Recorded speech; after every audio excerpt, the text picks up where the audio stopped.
বড় বউ, কটা বাজে শুনি? কি করছিলে এতক্ষণ? তন্দ্রার ঘরের বিছানা মশারি তুলে ওর ঘরটা ঝাড় দিচ্ছিলাম। উদ্ধার করেছো আমাকে।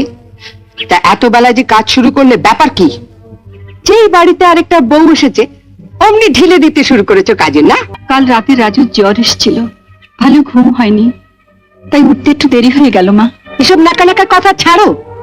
এত বেলা হয়ে গেল, এখনো নুন ধরলো না, চা হলো না। আপনি ঘরে গিয়ে বসুন, আমি এক্ষুনি সব সামলে নিচ্ছি। তাড়াতাড়ি করো, এরপর আবার অফিসের রান্না আছে। বর্দি, ঝাঁটাটা আমাকে দাও, আমি ঝাড় দিয়ে নিচ্ছি। তুমি গিয়ে উনুনটা ধরো। না ছোট, আমি পারবো। রাজুর শরীরটা ভালো নেই, তুই গিয়ে ওর কাছে একটু বস। কি খবর দি? মা অত বকলো তবু তোমার লজ্জা নেই? দুজনে দাঁড়িয়ে দাঁড়িয়ে আড্ডা মারছো। আমি এক্ষুনি করে দিচ্ছি।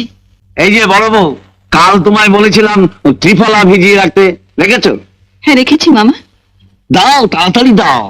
ওই রোদ চলে গেলে আবার ওই জলের গুণই নষ্ট হয়ে দিচ্ছি। যায়। এই যে রোজ সকালে 1 গ্লাস করে ত্রিফলার জল খাবে, বুঝেছো ছোট বউ? এতে শরীরও ভালো থাকবে, খিদেও বাড়বে। 1 পয়সা রোজগারের মুরদ নেই, ত্রিফলা খেয়ে শুধু খিদে বাড়াচ্ছে আর গিলছে। যেমন দিদি তার তেমন ভাই। অসংখ্য ধন্যবাদ জানাই আমার গুরুজনেরা, ছোট ছোট ভাই বোনেরা, আমার বন্ধুরা, দাদারা, সবাইকে যারা আমার ভিডিওটা তোমরা দেখেছো তাদের সবাইকে অসংখ্য ধন্যবাদ আমার ভিডিওটা দেখার জন্য। আজকের ভিডিওটা আমি ছোট করে বানিয়েছিলাম কারণ শরীরটা খুব একটা ভালো যাচ্ছে না, শরীরটা একটু অসুস্থ ছিল তার জন্য। তো ভিডিওটা যদি ভালো লাগে তোমরা অবশ্যই ভিডিওতে একটা করে লাইক দিও।